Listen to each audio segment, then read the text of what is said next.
Friends, आप सभी का स्वागत है एक नई वीडियो में। फ्रेंड्स, इस वीडियो में बात कर रहा हूँ किस तरीके से आप कैलकुलेटर को यूज़ कर सकते हो पोको के फ़ोन में। तो आपको सिंपली कैलकुलेटर को ओपन करना है। ओपन करने के बाद कुछ इस इंटरफेस देखने को मिलेगा। इस पर यहाँ पे कुछ भी लिखते हो तो सी वाले ऑप्शंस पे क्लिक करोगे तो हट जाएगा। यहाँ पे क्लिक करोगे तो यहाँ पे एक एक करके हटा सकते हो। तो ये दोनों माइनस का बटन देखने को मिल गया है, मतलब ये दोनों हट जाता है इससे। ठीक है, अब यहाँ पे मान लीजिए यहाँ पे प्लस करना है तो प्लस का आइकन ये हो गया है। मैं आपको प्लस करके दिखा देता हूँ। 1 प्लस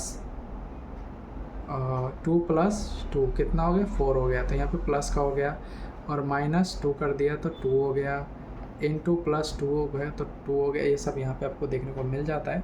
तो यहाँ पे माइनस प्लस भी कर सकते हो। अब इसको मैं